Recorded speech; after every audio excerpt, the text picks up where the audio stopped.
Dr. Saima Anis. How are Hello. you? Good afternoon from the UK. Assalamu alaikum. Good morning from the US. I'm on the East Coast, so we're early in the morning, around 9 on a Ramadan day. Okay, and also we have in the studio two wonderful guests from the city of Leicester, Mr. Sogat Chowdhury. How are you today? Assalamu alaikum wa rahmatullah. I'm very well, thank you. Thank you for inviting me to this beautiful show.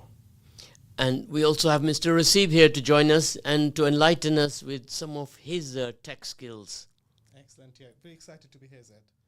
Okay, guys, we're going to kick off now and take you to another dimension of the new world which is amongst us now. It's in the midst. Dr. Saima, I'm going to let you kick off this program and explain to us where we are heading and where we are now in the world of AI. So it's an all-encompassing theme right now in our lives. Everywhere we look, everything we read on media, in our work lives, in our personal lives. What is AI? It's artificial intelligence. There's several different kinds of AI themes that are out there. One is generative AI, something that is collectively presented to you on a platform like a Google platform or a Bing platform, where it collects the knowledge that's out there and it presents it to you in a concise and collated way. Then there's artificial general intelligence, which is the newest theme, which people have been making great inroads with. There's been big breakthroughs recently. We hear of one Chinese company that comes on the horizon and shatters the ceiling, the glass ceiling, and people are like, "What is this?" So there's lots of things that are going on in the world with AI and AGI, and we're talking here about figuring out what the best way for us to look at this is, how to understand it, in a very basic way, not to go into too many details, but I'll take your questions Now, on how you want to understand this. okay, now 80% in our community or even 95% have no clue, right? They are just busy with Instagram, TikTok, Snapchat, and that's as far as they go with apps, because the amount of time they spend on that is enormous. So let's first of all communicate with our listeners some basics. The meaning of AI, which has already been explained, artificial intelligence. Now explain to us AGI. What does that mean? What's that all about? How is that different from AI? So, artificial general intelligence is a form of AI which is more specific. It's better framed in an analytical way. It is better able to reason, and it's less of a knowledge base than it's a model which has machine learned, just like other AIs, which is it's trained itself on data that is out there. But artificial general intelligence is preferentially trained on, say, for instance, in my field in healthcare, on a corpus of text that is something that, say, for instance, I go to med school with, what I studied for anatomy, physiology, biology, pathology. So once it's done that, artificial general intelligence learns just like a human does. And once it's done that, it then gives you the answers or the queries that you're seeking to answer them, attempts to answer them in a way just like I would, because I learned it in my med school years. So it's more like a reasoner inferential model. It infers from what it's learned from the corpus. It doesn't just go around collecting knowledge from all over the web and doing it that way. It infers, it learns, it continues to learn. And as it continues to learn, it gets smarter. Of course, we all sat here as three wonderful students listening in and absorbing you very well. So, how important it is for us now to adapt to this change, Sogat? Yeah, thank you very much. This is a perfectly fitting debate and discussion for this time because I've been in IT for the last 20 plus years, and I've seen the introduction of your Google and your YouTube. We've all seen this in front of our eyes. And to be honest, the world of AI is just happening right in front of our eyes. And what we are now seeing, as Dr. Simon rightly mentioned, is that machine learning is going into a next level. So it's not just able to just collect some information from your different websites. It's actually able to present that to you and have a debate with individuals. So this is an amazing opportunity for us to utilize these AI tools and actually enhance our knowledges and our daily lives. And we're going to explore that more. So, Dr. Saima, throughout the month, I've been picking up conversations with across the board, across the community, with different sectors, and I was quite astonished and quite shocked that the community are 95% illiterate on these subjects, or the only thing that I hear from them is, oh, we will lose jobs. Now, I want you to explain to us how AI can be a friend and will enhance our Correct. lives. So AI is your biggest ally at the current time and for the times to come. Think about when computers were introduced. Remember that time? When Yes. email was introduced? The time that computers were introduced, I recall, for instance, we had a little Mac that we were doing word processing in that we used to do on a typewriter. At that time, that little Mac became the biggest ally for somebody who was writing college applications or for somebody who was writing job applications. Think about that. How far we've come, right? So it took us some time to give up our typewriters to get on the computer. Similarly, now we're starting to get into an era where we're actually trying to learn to trust technology, which actually starts to think like a human. And so, where we're at is if we don't make this entire shift and we don't come up with this, we don't accept the paradigm that's shifting, and we don't accept artificial intelligence as our ally, we're going to be left behind because the intelligence will go much further than us. It might even supersede human intelligence.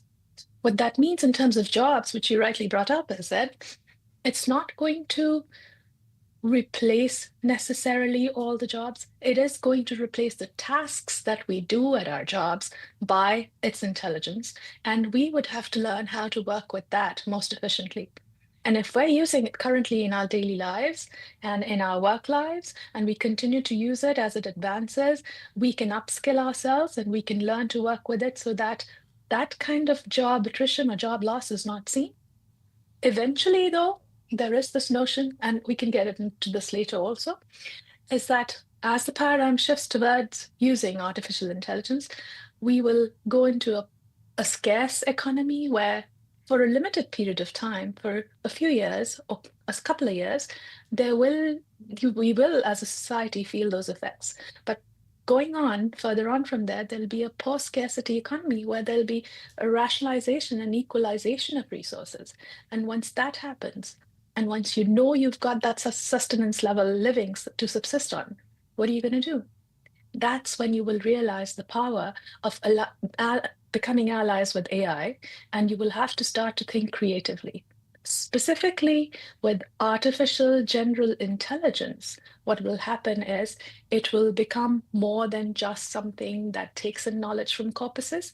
It will become a truly analytical tool that helps you with philosophizing and having a more esoteric view of the world. So you will also have to learn to work with it with your philosophical hat on, your creative hat on.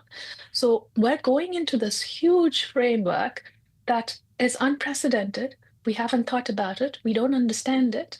I'm just giving you a glimpse of what is to come. Of course, that is heavy. Absolutely. I think I was going to say this, so when the change comes, we have this common common feeling of, okay, well, I'm not part of this change. It's just about ignoring the change. It's we all are aware of those 5 steps of a change. So immediately people kind of reject that. And then they start to get angry and annoyed by this change. Why is this change coming in? It's just affecting my everyday life. And then slowly, when they get used to that understanding, they start to believe, okay, well, this is going to stay and it can potentially help us. So these 5 steps of change is actually quite important for us to also re-amplify to our communities, because as Zedbai rightly said, our communities are it seems like only standing on the first stage at the moment. So the more and more they understand that this is not going to be going anywhere, and in fact, by applying this, like Dr. Saima rightly mentioned, this is going to change everything that we do, and it will impact on every step of our life. So hopefully at that point, everybody will get more excited. And one thing I want to add, I've got a connection with the recruitment side. In the last 8 years, we've been investigating how the world of IT and recruitment world connected. And one thing we can see, there's a very close connection about skills and mediocre skills. So anyone who's mediocre of doing anything, there is a big risk of them potentially will not have that job. So anybody who's good at something, excellent at their job, they will be even better using the tools of AIs. So what you're saying is upskill and develop according to each individual's skill set. Absolutely. Now, Absolutely. that is wonderful. I was going to add something as well, Zed. So when AI has been developing for a long time, nearly 20 years, but nobody knew much about it.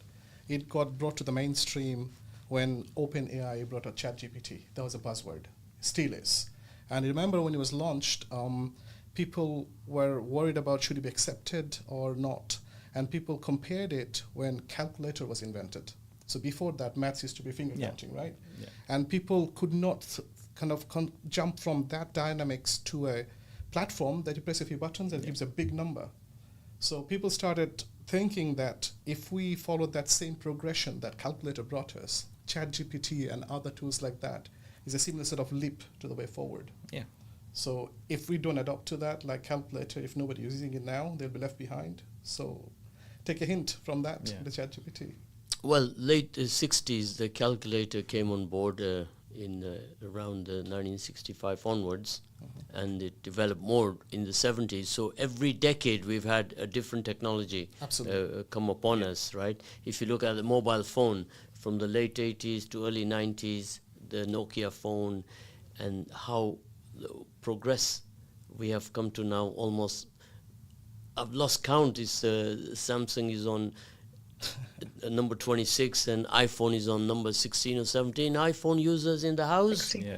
Yes, 16 now. 16 now, yeah.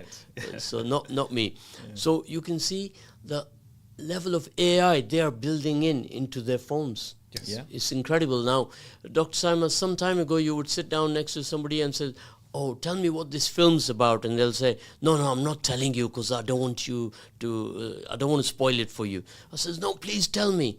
Now you don't need to do that. You can just go to AI and AI will tell you what the film's about. You've just saved yourself 2 hours for watching that film.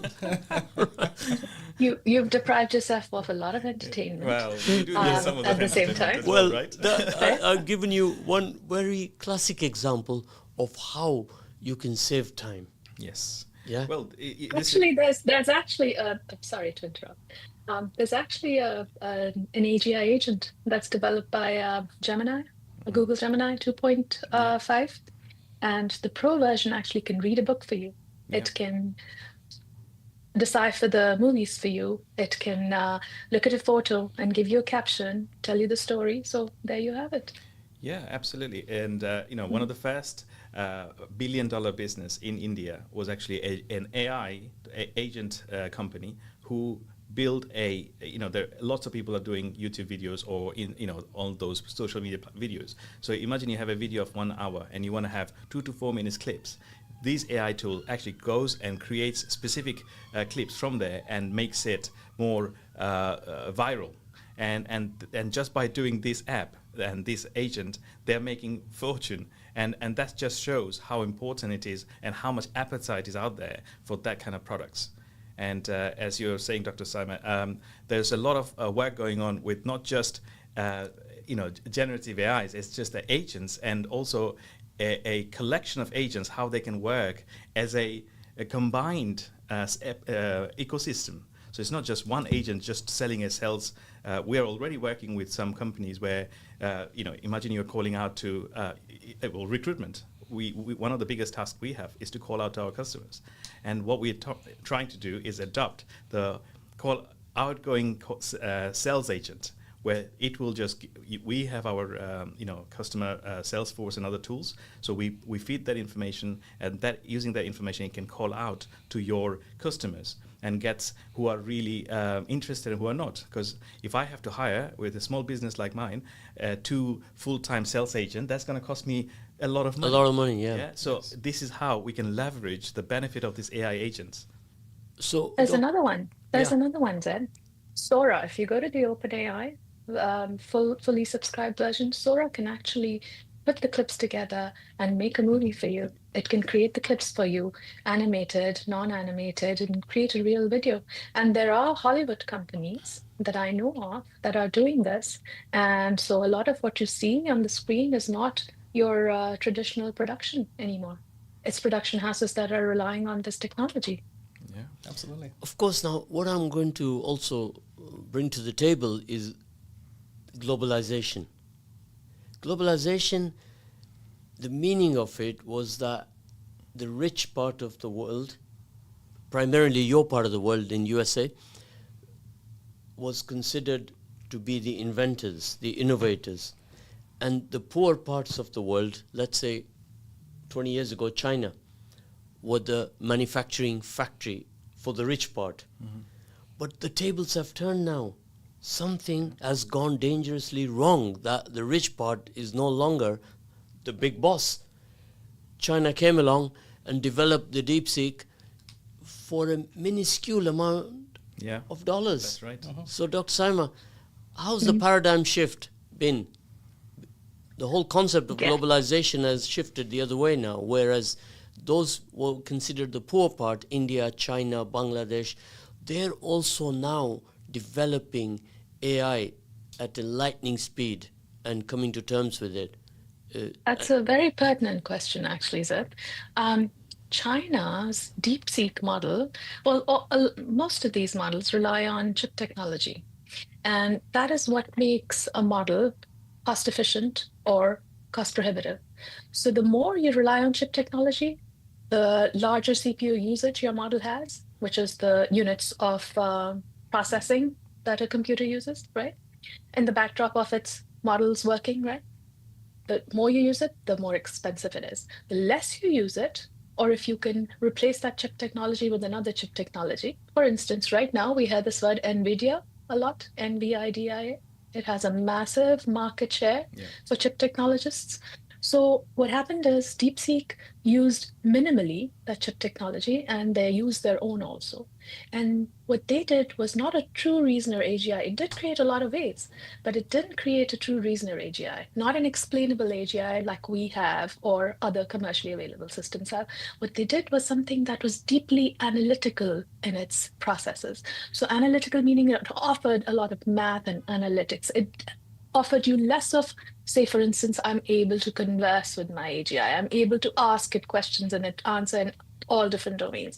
So there was this differentiation, right? And the masses missed that. What they did catch on to was how cheaply and how economically it was offered. So it really got blown out of proportion. Having said that, people who understand the market and people who get it, they caught on to it right away. And there were lots of feedback that was given out, and then people are now equalizing and rationalizing their, reaction to it. So that's what happened.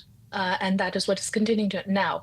Other models that are coming out are competing for how well they can explain it, how well they can explain themselves as whatever answers they're giving you, how well they're reasoning through it, how well they're inferencing through it, and most importantly, are they able to tell you that this is within an ethical framework? Hence, to your point about how the world is changing, how countries are changing, and I hope you'll get into this whole thing about the discussion about governance that we've been having for a long time now, how that will be impacted.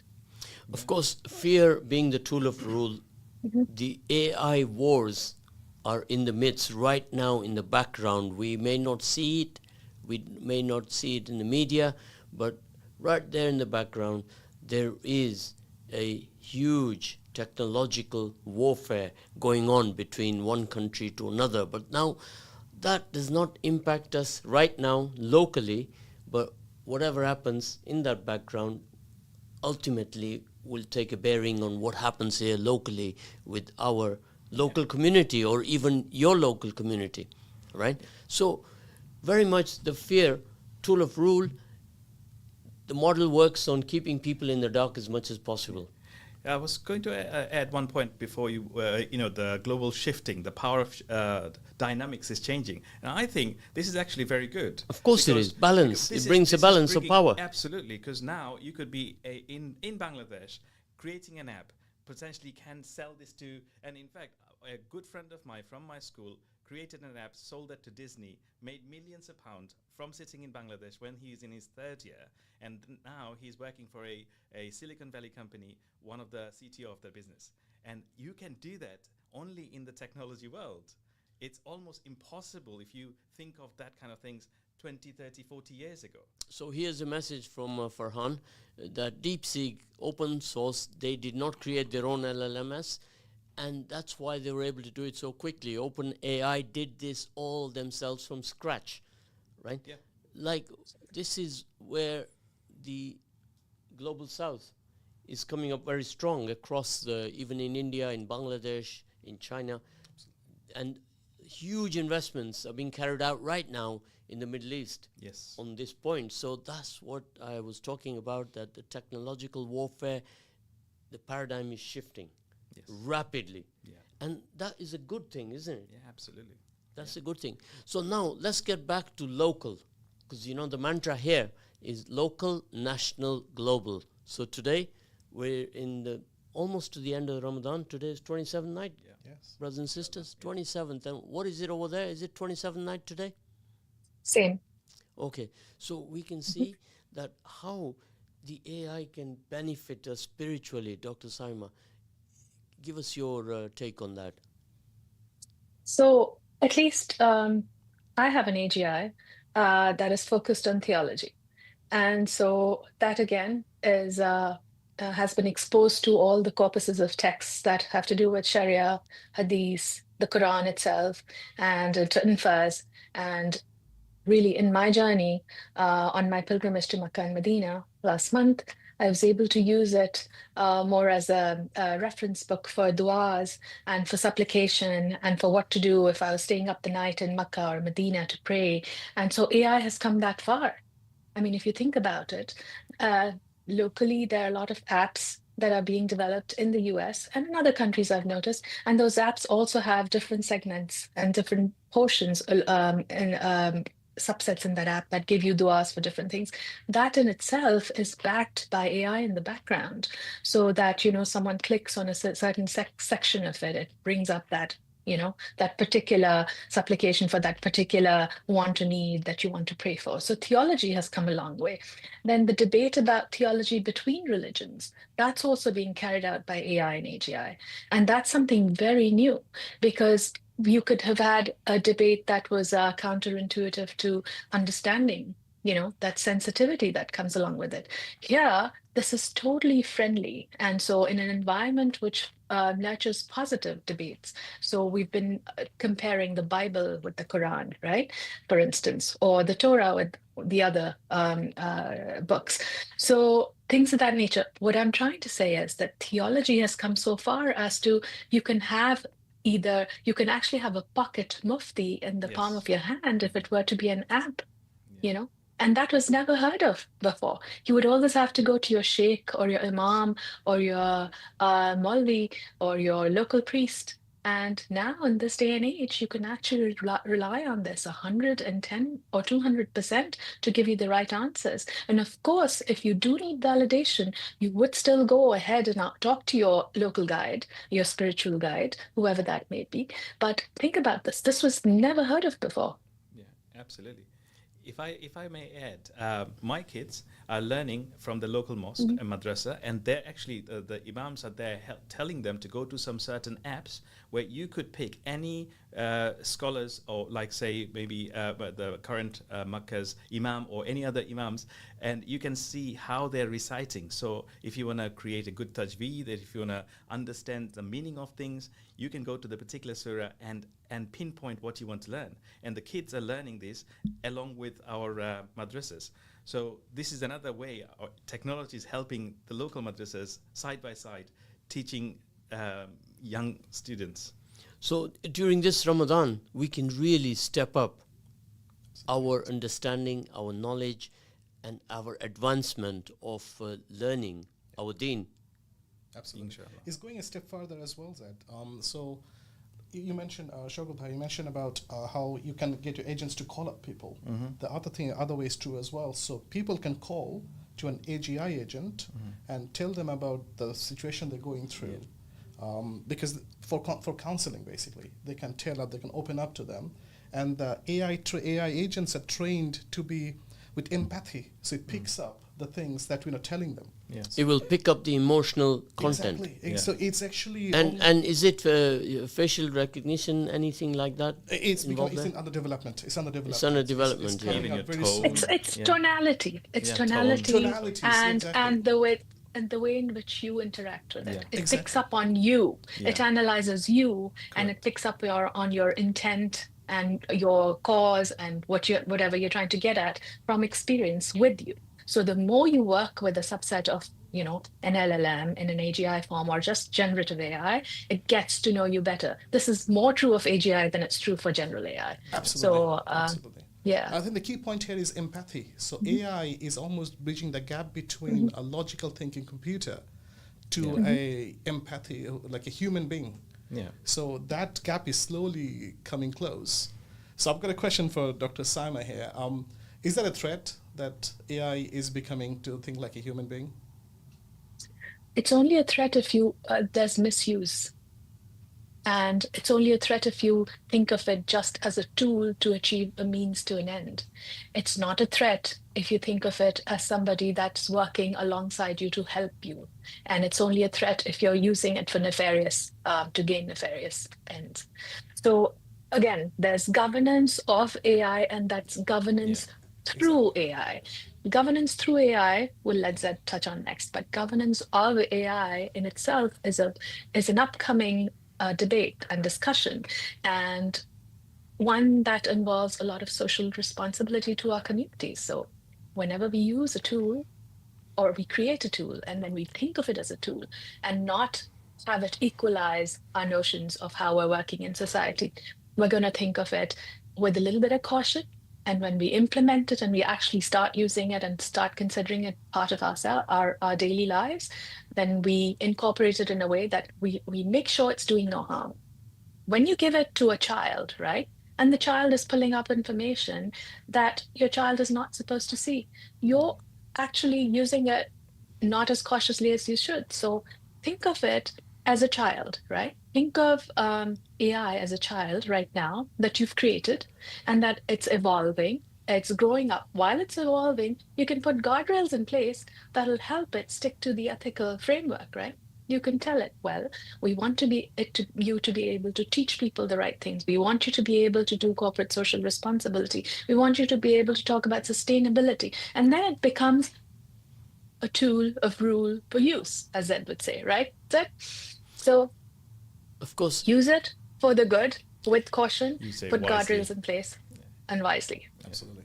yeah, of course, everything is tools in our lives, in our daily lives. So we always say fear is a tool of rule. So it's amongst us every day, fear, right? We live through that every day. There's not a day that goes by we don't have fear of something. A fear of a spider to start with, right? And so on.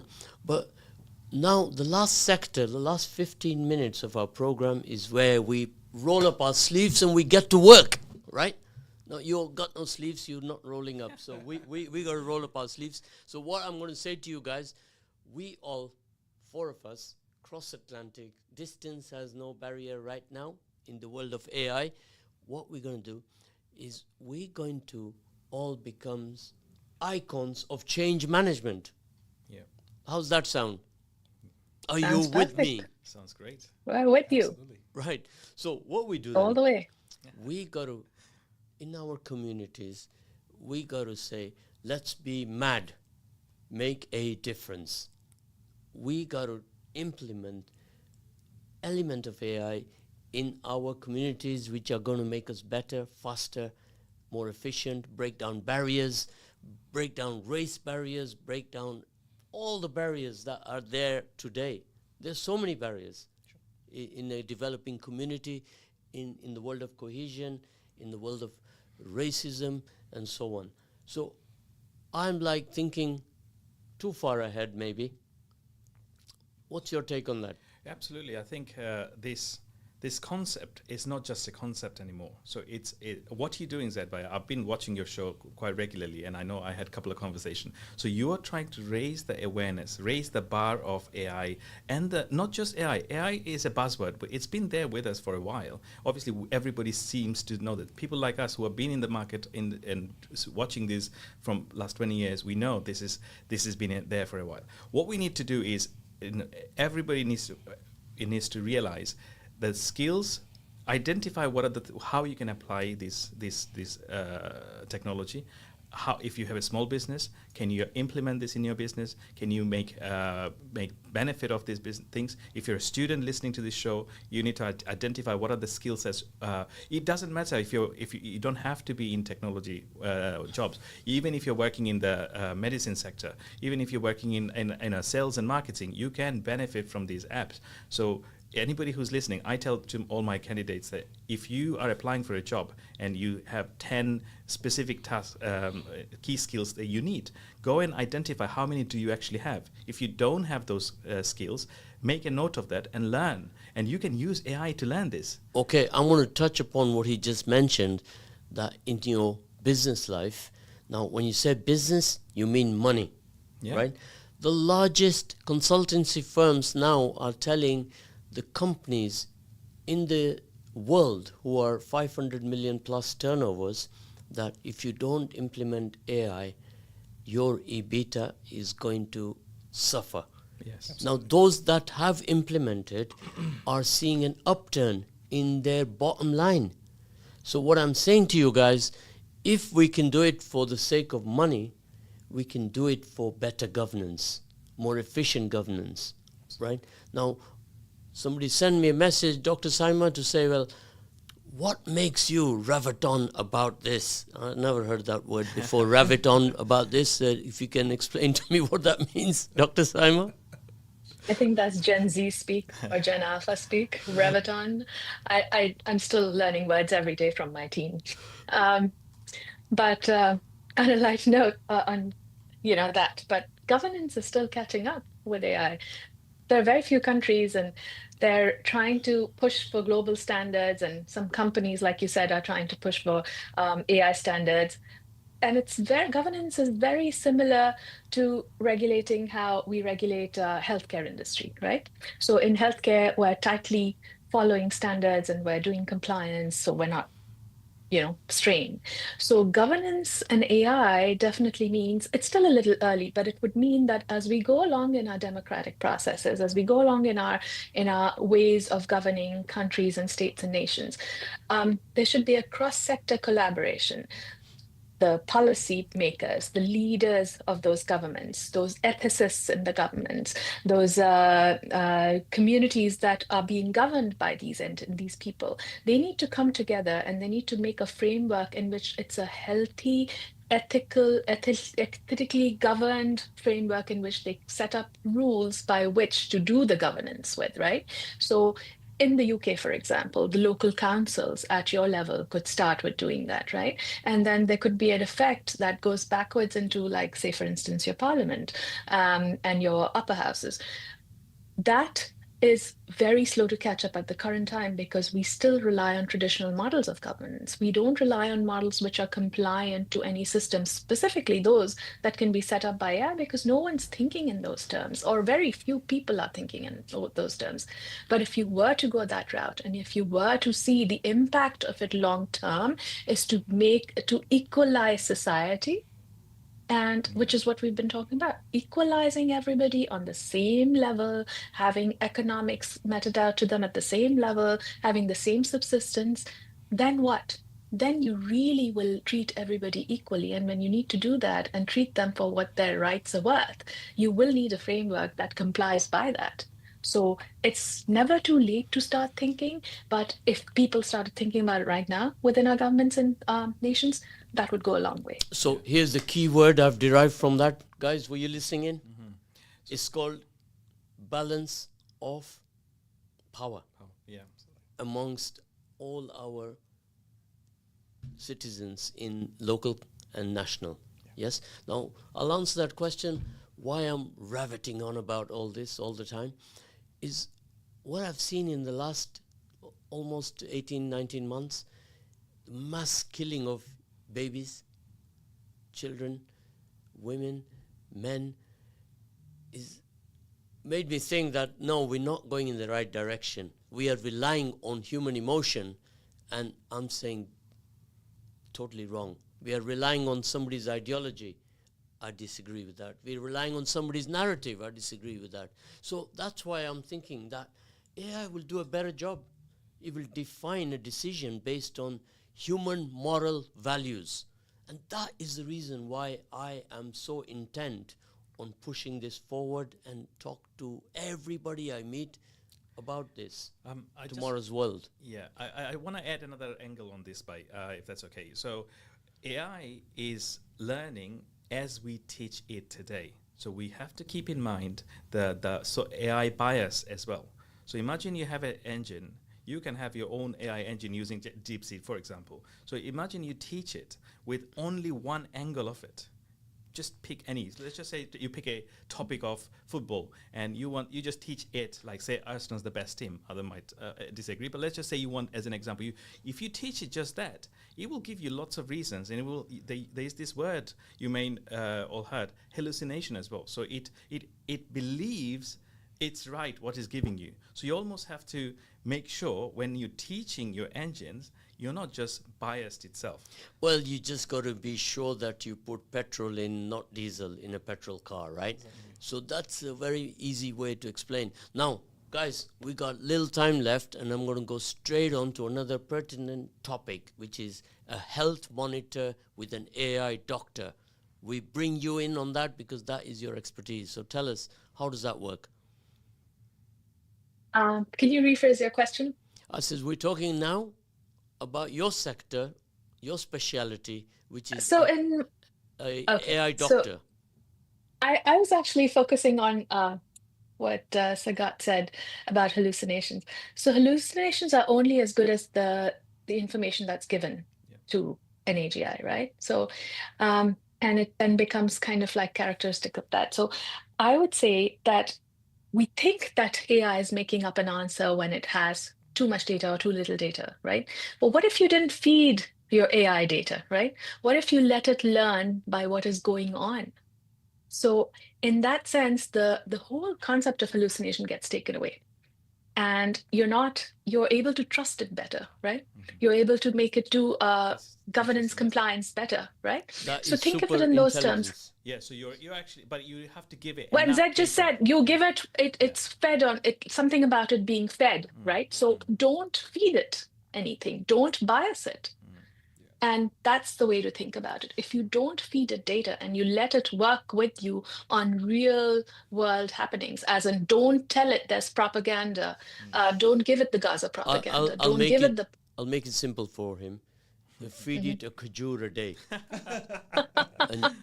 and you're sorted, right? Now, let's go on to the health monitor because we only have 6 minutes and 8 seconds to go, right? So tell us about the AI doctor. We all need a doctor at some point, yes? Sure. So the AI doctor is potentially a virtual doctor, just like I would be, not a virtual doctor, a human doctor.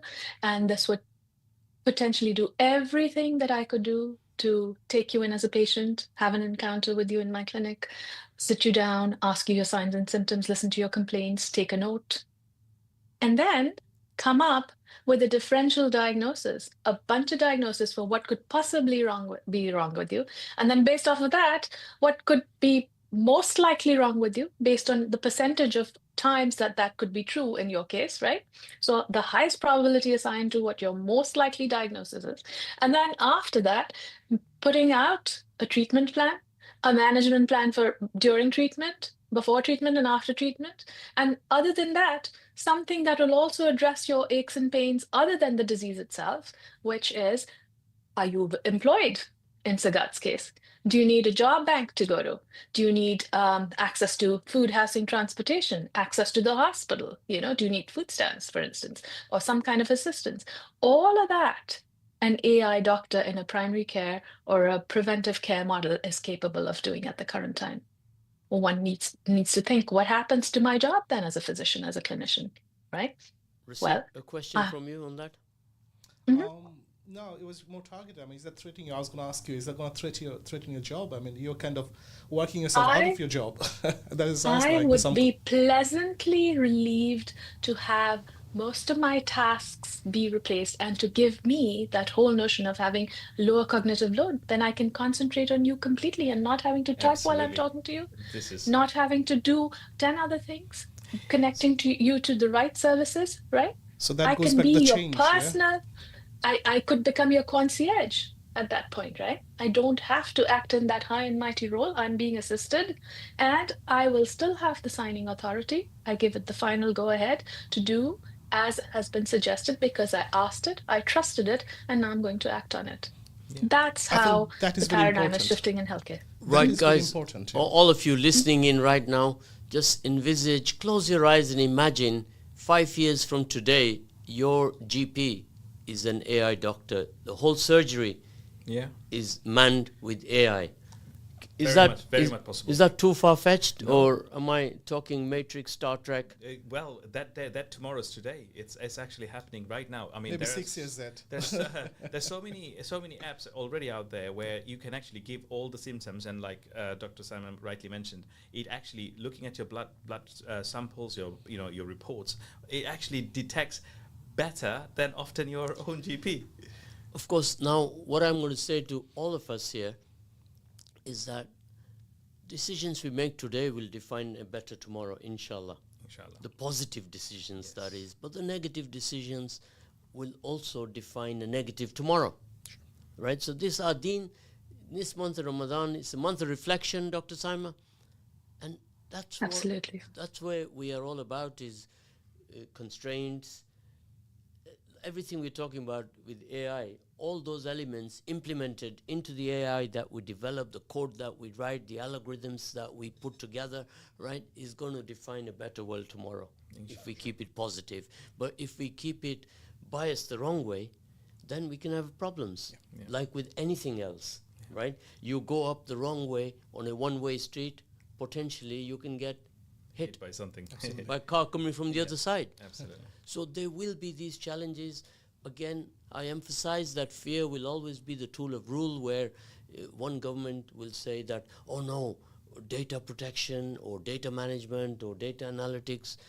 No, there's no such thing, because everyone who's involved in the platforms that we have now have got all your data anyway. True. To do what they wish with it. Billions and billions and billions of data is carried on with Google right now. Would that be correct, Dr. Saima? Yes. Yeah. Yes. So the notion of privacy is limited and subjective. You can protect what you have with the means that you have, but yes, your information is out there in a lot of ways. This is not I'm going to put out a disclaimer. This is my opinion, my personal opinion, but I mean, your eye prints, for instance, your retina imaging is going to become a source of your identification in more ways than one. It already has in some instances, right? Your thumbprints have already been out there. So, and you're now with 23andMe. Did you hear about that just yesterday? So it's a genetic analytics company that was diagnosing your ancestry. It's coming up with your ancestry based on your genetics, and it's coming up with disease prediction based on that and all that. And now that company is going through a lot of problems, and your data is at stake. So really, if all that is happening and nothing is private anymore, how can you protect yourself or differentiate yourself from other things? Dr. Saima, another topic for another exciting day in this ever expanding world of AI. So I will ask you to say your salams for Ramadan, and likewise we close the program. We got 20 seconds to go. You got 2 seconds, Dr. Saima. Well, thank you for having me on the show again this year for I don't know how many consecutive years I've been on, starting from COVID times. It's always been a pleasure. It's a pleasure to educate our communities about anything that is Okay, relevant. guys, Well, thank you from all of thank us. you very much. Jazakallah khair. Assalamu alaikum. We shall meet again, inshallah.